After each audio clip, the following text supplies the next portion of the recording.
As a church, one of the things that we've been focusing in on as a church, as a focus, is that end of the book of Matthew, when Jesus gives his followers that overarching mission. We call it the Great Commission, the common mission that we share. It's to make disciples. And he gives two details in that passage of what it means to make disciples. One of the things is to baptize them, right? We've been seeing that happen. And we had baptisms earlier this month.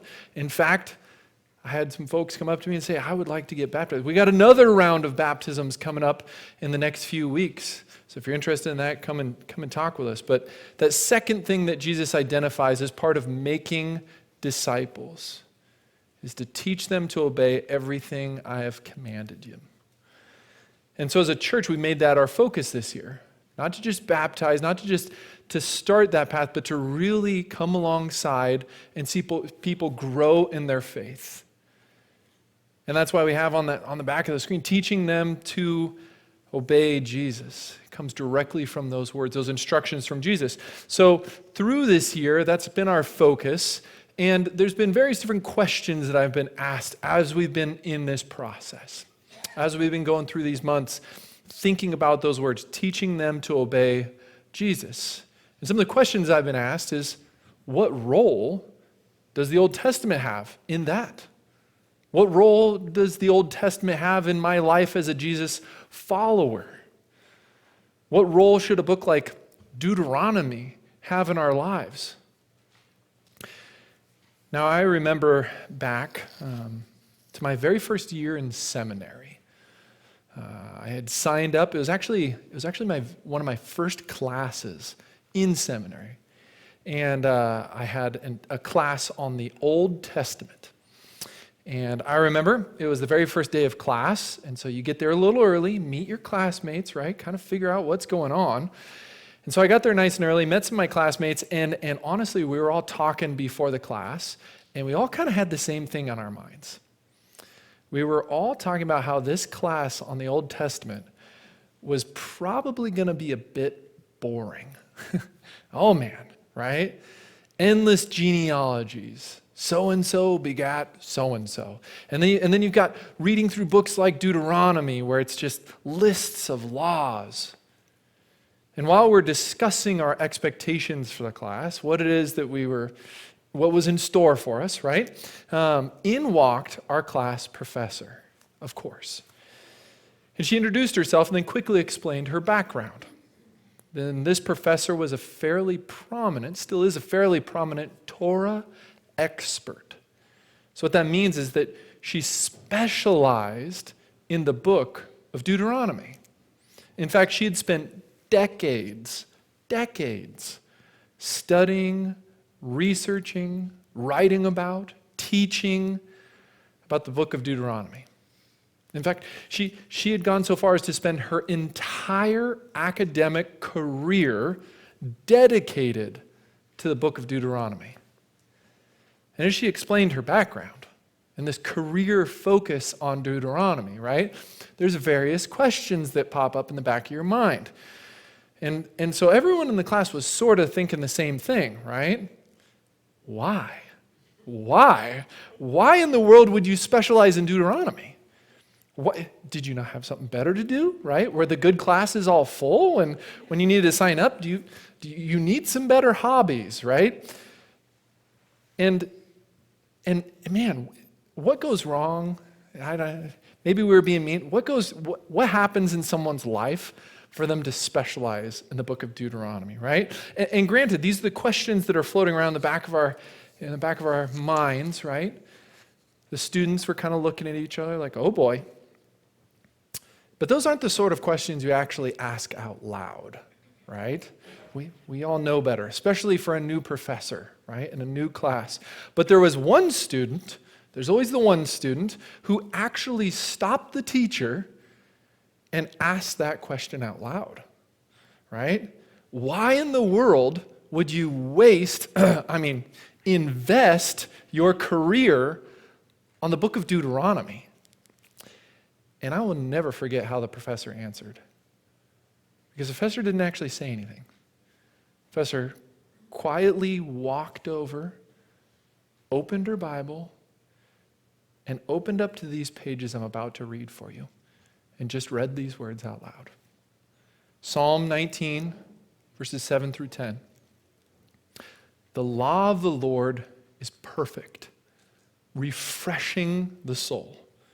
The statutes of the Lord are trustworthy, making wise the simple. The precepts of the Lord are right, giving joy to the heart. The commands of the Lord are radiant, giving light to the eyes. The fear of the Lord is pure, enduring forever. The decrees of the Lord are firm, and all of them are righteous. They are more precious than gold, than much pure gold. And they are sweeter than honey from the honeycomb. The professor just kept reading and page after page, psalm after psalm, right? Reading this poetry, these songs written in celebration and joy about the book of Deuteronomy. And then came her infamous question, the question that silenced the class. She said, "Now, class, are the Psalms wrong about the book of Deuteronomy? Are the psalmists lying? Is the Bible untrue about what it says about Deuteronomy? When it says things like Psalm 119, 103, these are the words of Deuteronomy it's talking about. How sweet are your words to my taste, sweeter than honey to my mouth." That professor dedicated her whole life to studying Deuteronomy because she had discovered what the psalmists were talking about. She had discovered that the Psalms were true, that there was something in Deuteronomy that refreshes the soul and gives joy to the heart, something more precious than gold and sweeter than honey. And that professor taught the Old Testament class in part because she wanted to share with us what she'd found, to share with us what the psalmists found and wrote joyous songs about. And now, even though we are in the final message of this series, hopefully it's still not too late for you to discover what's in Deuteronomy as well. So we better hurry then and get to our passage in Deuteronomy. In a moment, we're going to be reading from Deuteronomy chapter 9. You can start turning there in your Bible, getting yourself ready, navigating there. And as you're turning there, let me just quickly recap a few key observations that we've discovered through this series about Deuteronomy, getting us ready. And here's first and foremost, the thing we need to know about Deuteronomy to understand this book. We need to understand that the book of Deuteronomy is a sermon. The book of Deuteronomy is a written sermon, right? We are about to read a portion of this sermon that Moses makes after the Israelites have been delivered in slavery to Egypt, right? That's the book of Exodus. And this sermon comes after they've been wandering in the wilderness for 40 years. That's the book of Numbers, right? And now the Israelites are about to enter the promised land. They're on this side of the Jordan, right? Like this side of the Yellowstone. They're looking across. There's the promised land right across the river. And Moses stops them before they enter the promised land, before they cross the Jordan River, and he gives them this final sermon. These are Moses' final words. The book of Deuteronomy is a sermon. In the first 11 chapters of this book we've talked about, they focus on the teaching portion of the sermon, right? That's what we've been focusing in on through this sermon series. Those first 11 chapters are the teaching. And then from the teaching, you get applications, right? And the applications come next. Those are what we also call the laws, right? The applications of Moses' sermon. And then there's the conclusion at the end, where Moses restates and repackages what is so powerful and important in this sermon. And then, like all good sermon messages, he closes with a song, right? Just like we will today. Okay, I think we're ready now. Let's read the passage for today from Deuteronomy chapter 9. This is Moses' final sermon right before they enter the promised land. Deuteronomy 9, 4 through 6 says the following. After the Lord your God has driven them out before you. So he's talking about the Canaanites living in the promised land. After the Lord your God has driven them out before you, do not say to yourself, the Lord has brought me here to take possession of this land because of my righteousness. No. It is on account of the wickedness of these nations that the Lord is going to drive them out before you. It is not because of your righteousness or your integrity that you are going to take possession of their land. But on account of the wickedness of these nations, the Lord your God will drive them out before you to accomplish what he swore to your fathers, to Abraham, Isaac, and Jacob. Understand, then, that it is not because of your righteousness that the Lord your God is giving you this good land to possess, for you are a stiff-necked people. So Deuteronomy is a sermon. And again, this is Moses' final sermon message, right? And as we've learned in previous weeks, right, the topic of this sermon called Deuteronomy is faithful obedience. Right? If it wasn't called Deuteronomy, it'd probably be called Moses' sermon on faithful obedience. But that's a mouthful, right? So it's Moses' sermon on faithful obedience, but here's the twist, okay, to the book of Deuteronomy. The foundational message, what it is that Moses is trying to communicate to us in this sermon, is that we are unable to be faithfully obedient. It's a sermon on faithful obedience, but the key message is that we are unfaithful, we are unable to be faithfully obedient. Now, every passage that we've read for the last 4 weeks, every passage we've read through this teaching section, those first 11 chapters, keeps reinforcing this message. Over and over again, we've heard it, and again this morning, it's stated in this passage. Moses wants to make it perfectly clear to us. We are unable to be faithfully obedient. It'll help make sense of the whole rest of the book. Deuteronomy 9:6. Understand, then, that it is not because of your righteousness that the Lord your God is giving you this good land to possess, for you are a stiff-necked people. You know, growing up, we grew up kind of towards the country, and we had a few goats. And every year, my mom would take our goats, and she would take them to a family friend's farm, and she'd have them bred. And then that way, in the springtime, we'd have baby goats running around. It was always a lot of fun. And I remember my mom would have to somehow get the goats from the back property all the way up into the front yard and into a truck to get them over to the friend's farm. And so she would take these goats one by one and put a collar and a leash on them, almost like a dog, right? And then she would have to drag them, kicking and screaming all the way to the front yard. And the goats would fight her. They would fight tooth and nail, every ounce of their strength in their bodies. They'd turn their head and they'd dig their feet in and yank against the collar as hard as they could. And it was sort of comical to watch, right? As long as you were not the one fighting the goats, right? These stubborn goats. Because, I mean, there would be chunks of grass flying through the air as these goats are fighting with everything. Afterwards, there'd be ruts in the lawn where the goats had been dragged across the yard. And it didn't matter. It did not matter what direction you tried to go. You could be dragging them back to their pen. You could be dragging them in the truck. The goats would turn their heads, dig in their feet, and they would fight you tooth and nail. Because the goats just simply did not want to be led. Didn't matter where. The goats were stiff-necked. And in Moses' final sermon, he says to the listener, he says to you and me,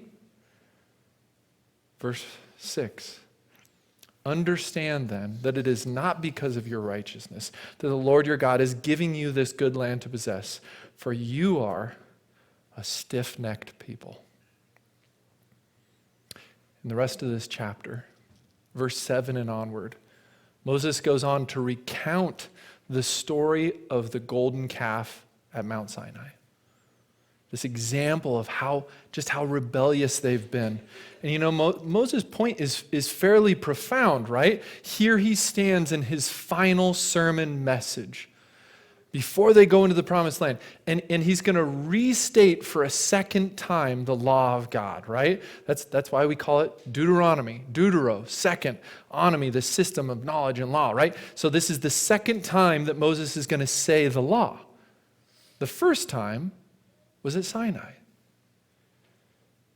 And in this moment we just read, before Moses even tells them the law the second time, before Moses gets to the application points of the sermon, he takes them back to the first time he told them the law. And when we start thinking about it and realize, man, when the Israelites were standing at the base of Mount Sinai, before they had even left, before they had even started walking towards the promised land, they rebel against God, start worshiping idols, golden calf. And now, here they stand at the Jordan River, right? And do you really think all that much has changed in 40 years? They are still a stiff-necked people. They're still broken, still as broken as the first day when Moses gave them the law in the very first time. And so, hear the message of Deuteronomy. Listen to Moses' sermon and do not miss this. It is not because of your righteousness or your integrity that you are able to enter the promised land. As Isaiah says, all our righteous acts are like filthy rags. See, Moses clarifies for us in this passage that we read that Israel is not inherently righteous, but inherently rebellious, right? A stiff-necked people. And even though so much time has passed since Moses first preached those words in front of the Jordan River, we are not so different from those original Israelites. We are still a stiff-necked people. We all stand at the boundary of an eternal and ultimate promised land. The ancient land of Israel, right, as beautiful as it was only ever a foreshadow of this true heavenly promised land. As we stand in this life, right, awaiting what comes in the life after, make no mistake, Moses' words are still true today as they were back then. It is not because of your righteousness or your integrity that you will be able to enter into the heavenly promised land. So what needs to happen in order for us to enter that promised land? Well, let's keep reading Moses' words to his sermon. We'll continue on in Deuteronomy chapter 10.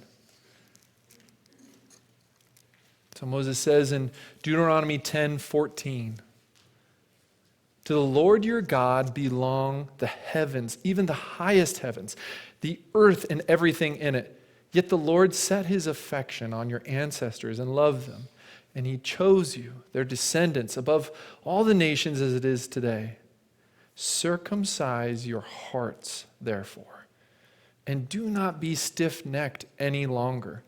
For the Lord your God is the God of gods. For the Lord your God is God of gods and Lord of lords, the great God, mighty and awesome, who shows no partiality and accepts no bribes. He defends the cause of the fatherless and the widow, and he loves the foreigner residing among you, giving them food and clothing." So what Moses is saying is that something in our hearts needs to change. That's stiff-necked, right? It's not because of our righteousness. And something in here needs to change. A few weeks ago, we read how Moses actually comes back to that same message. This is the teaching part, the first part of his sermon, right? And at the end of his sermon, in the conclusion, Moses starts to repeat these same things over again. In the conclusion of Deuteronomy chapter 30, verse 6, Moses says again to us, "The Lord your God will circumcise your hearts and the hearts of your descendants, so that you may love him with all your heart, with all your soul, and live." Do you see the point of Deuteronomy? We are unable to be faithfully obedient because there is something fatally wrong with our hearts.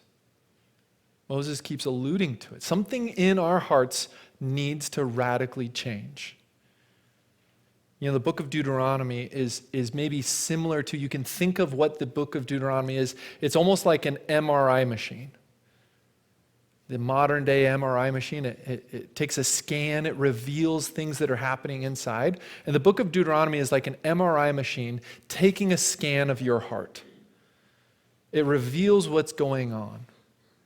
It can help diagnose the problem. You can look and see what the scans say, right? And then it reveals, well, there's a problem, right? There's a problem in there. You're a stiff-necked people, right?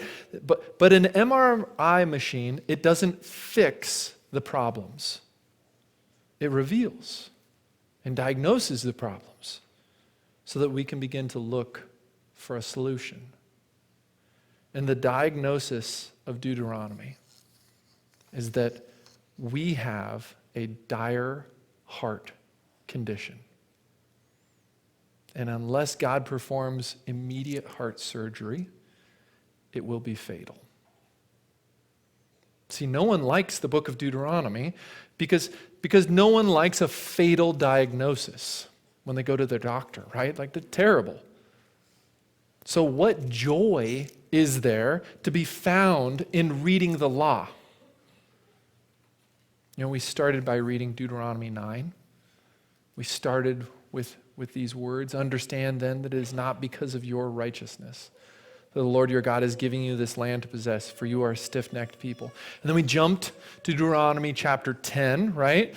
We jumped all the way to 10, and it says things like, "Circumcise your hearts, therefore, and do not be stiff-necked any longer." And I mentioned in between these two passages that we read, right? Something happens.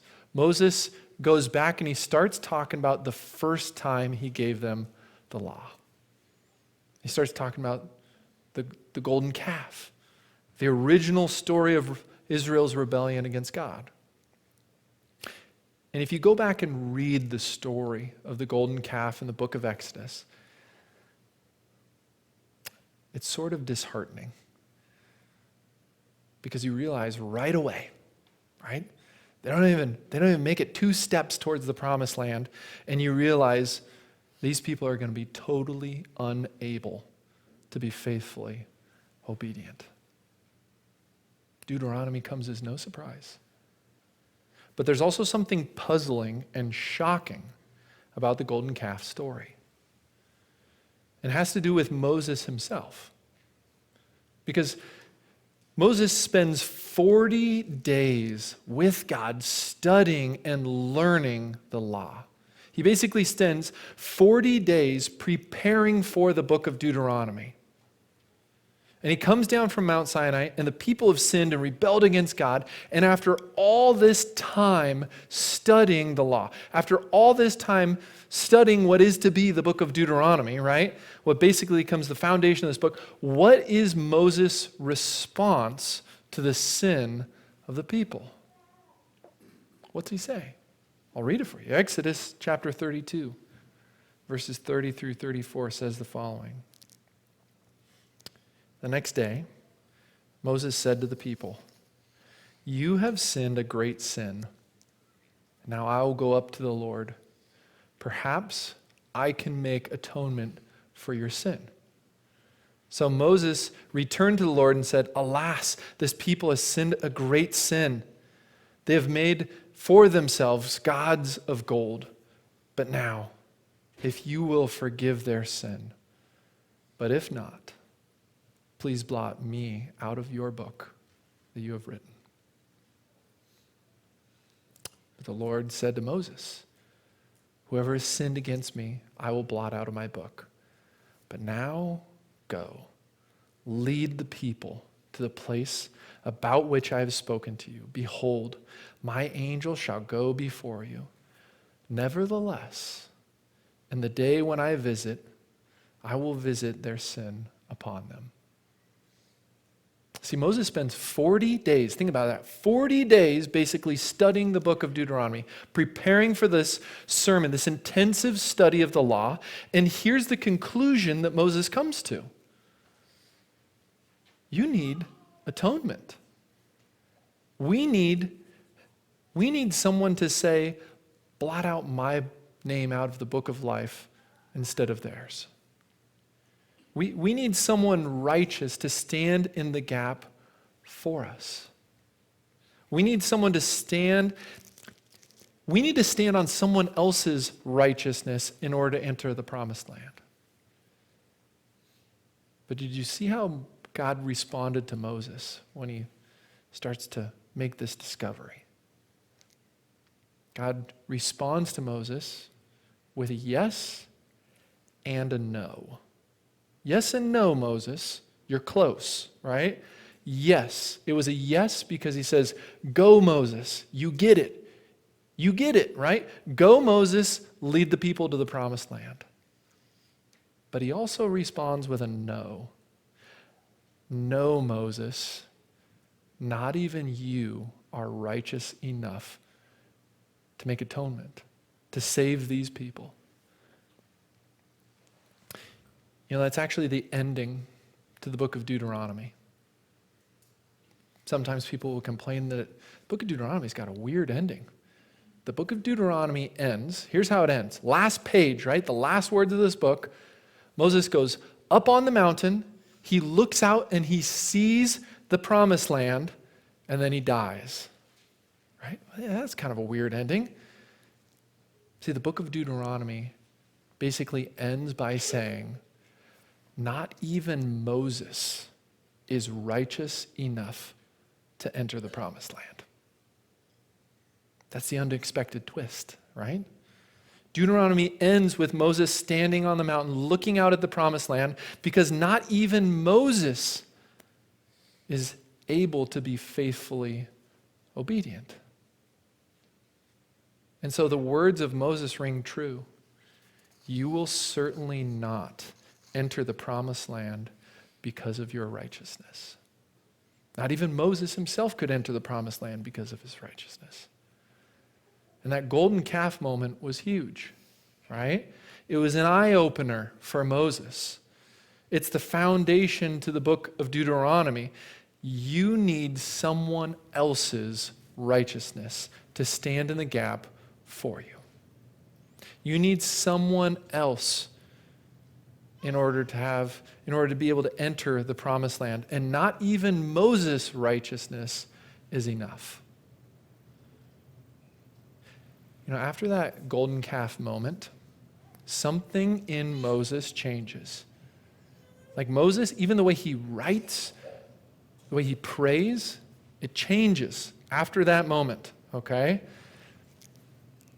See, whenever the people mess up, from that point forward, whenever they're broken and messed up, Moses responds in a very unique way.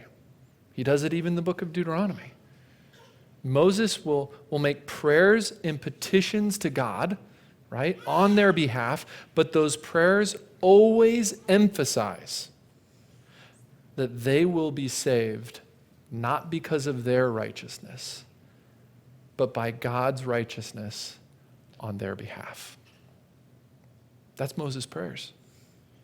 Listen and learn how Moses prays for us.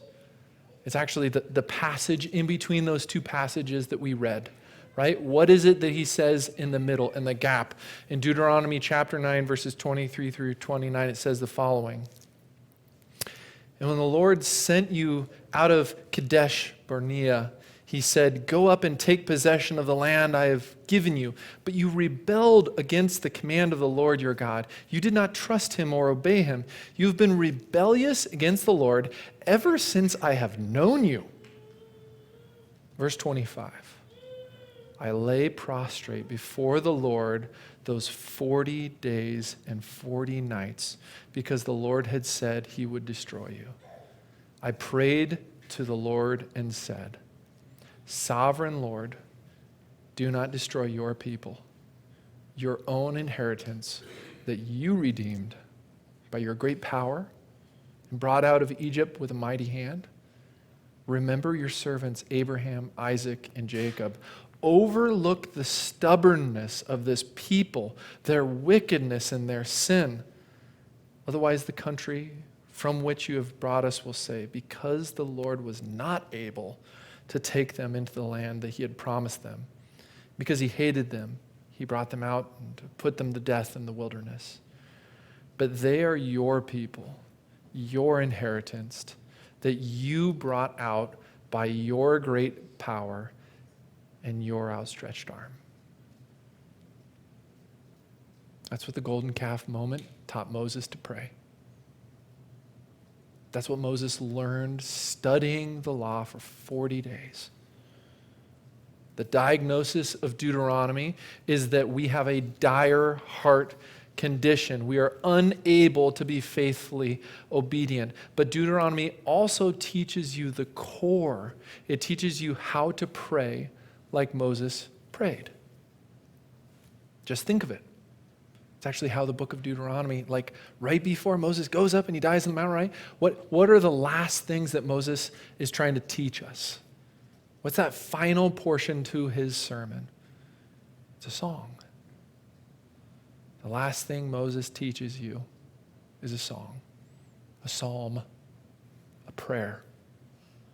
And the final stanza of that song, Moses tells us to rejoice. Rejoice. Because the final words of that song is that God will make atonement for his land and his people. God will do what Moses tried to do, but couldn't. And those words are sweeter than honey and more precious than gold. You know, today marks the first week of Advent. Advent is a time that we celebrate the arrival of Jesus. Advent is what the book of Deuteronomy is preparing us for. It's what Moses is praying about. As the Apostle Paul says in Galatians 3:24, therefore the law, the book of Deuteronomy, right? Therefore the law has become our guardian to lead us to Christ so that we may be justified by faith. You know, not even Moses could enter the promised land by his righteousness. But he understood what needed to happen. Even all the way back to Israel's original sin, the incident with the golden calf. This word comes to his mind, atonement. Blot out my name in their place. My righteousness for theirs. Deuteronomy concludes with Moses standing on a mountaintop, awaiting to see the arrival of God's righteousness on his behalf. It ends with Moses has this hope, right? Moses has this prayer that he teaches us. It's the climactic ending song of Deuteronomy that Moses wanted us to learn and sing. And his song ends with those words, rejoice. Because God will make atonement for his land and his people. And so we do just that during Advent in this first week. This first candle that we light at Advent is the candle of hope. And that candle represents the hope that was encompassed in Moses' prayers, encompassed in his songs, and why it is he could say, rejoice. Let's pray together.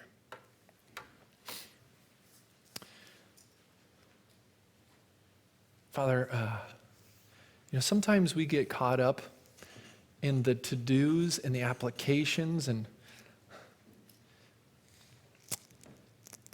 we try by good deeds to impress you so that maybe you don't notice our mistakes. Sometimes we lose sight in a book like Deuteronomy of what the main point of the book even is. People, even Moses himself, is unable to be faithfully obedient. He stands on the edge of the promised land.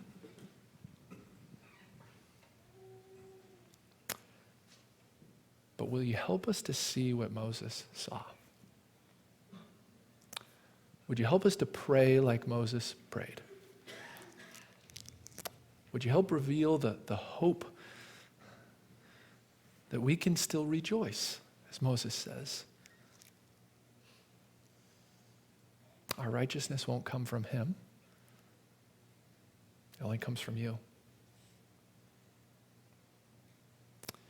Because you are the one, Father, who we celebrate now as we approach Advent. Jesus, that you came here to earth to do and accomplish what Moses couldn't. To fill the gap. To have your name blotted out on our behalf. To have it be your righteousness that allows us to enter the promised land. We turn to that hope now, and we look towards that hope in the coming weeks as we celebrate Christmas, that same hope that Moses turned to. Be in our hearts this week, we pray. In Jesus' name, amen.